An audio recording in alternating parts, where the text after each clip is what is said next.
उनके पास रोजगार नहीं है, उनके पास नौकरी नहीं है, महंगाई है, उनको समय से सिलेंडर नहीं मिलता। 5-5 हजार रुपए का सिलेंडर उनको मिलता है। 10-12 हजार रुपए की नौकरी करने वाला एक मजदूर, आप ही बताइए पत्रकार महोदय, 5 हजार रुपए का सिलेंडर कैसे खरीद सकता है? अपने देश के भविष्य से कोई मतलब नहीं है, देश की बेरोजगारी महंगाई से कोई मतलब नहीं है। इनको सिर्फ और सिर्फ चाहिए सत्ता। सत्ता हथियाने के लिए ये लोग कुछ भी कर सकते हैं।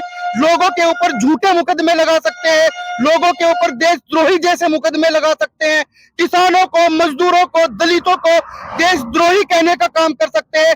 पत्रकार महोदय, मैं आपको बता दूं, सत्ता का नशा, सत्ता का लालच, सत्ता की भूख में ये लोग कुछ भी कर सकते हैं। ये लोग पागल हो चुके हैं। सत्ता हथियाने के लिए इन्हें दाम साम दंड भेद जो भी करना पड़े ये लोग करने के लिए तैयार है। लेकिन देश की हालत क्या है, देश के अंदर क्या चल रहा है? बेरोजगारी महंगाई को लेकर सूरत के हजारों नौजवान युवा आज अपने घर पलायन करने पर मजबूर है। एक तो मैंने देखा है कि रोते हुए जोर जोर से चिल्ला रहा है कि दोस्त मैं कभी नहीं लौटूंगा।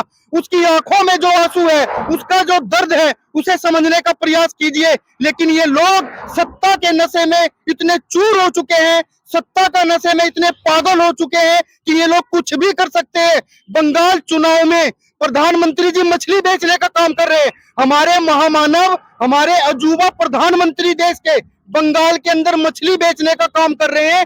लेकिन सूरत के अंदर क्या चल रहा है? एक बार भी क्या प्रधानमंत्री ने देखने का प्रयास किया? महिला कानून बिल को लेकर टीवी पर अपना रोना रोने का काम कर रहे हैं, देश को संबोधित करने का काम कर रहे हैं। लेकिन देश की महिला सड़कों पर है, देश की महिला बोल रही है महिला कानून बिल 2023 में पास हो गया था, आपने 33% का आरक्षण नहीं दिया, आप उस आरक्षण को लागू कीजिए। पूरा विपक्ष आपके साथ है। लेकिन साहब, इनको देश से कोई मतलब नहीं है, देश के भविष्य से कोई मतलब नहीं है, देश की बेरोजगारी महंगाई से कोई मतलब नहीं है। इनको सिर्फ और सिर्फ चाहिए सत्ता। सत्ता हथियाने के लिए ये लोग कुछ भी कर सकते हैं। लोगों के ऊपर झूठे मुकदमे लगा सकते हैं, लोगों के ऊपर देशद्रोही जैसे मुकदमे लगा सकते हैं, किसानों को, मजदूरों को, दलितों को देशद्रोही कहने का काम कर सकते हैं। आज पूरा देश का किसान, बेरोजगार युवा, मजदूर सब लोग सड़कों पर है। अपने अधिकारों के लिए पत्रकार महोदय वे लोग लड़ाई लड़ रहे हैं।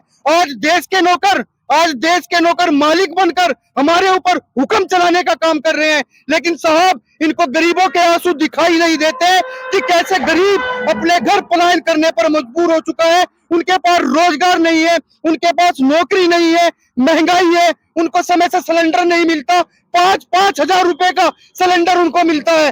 10-12 हजार रुपए की नौकरी करने वाला एक मजदूर, आप ही बताइए पत्रकार महोदय, 5 हजार रुपए का सिलेंडर कैसे खरीद सकता है? अपने बच्चों की पढ़ाई वो लोग कैसे करा सकता है?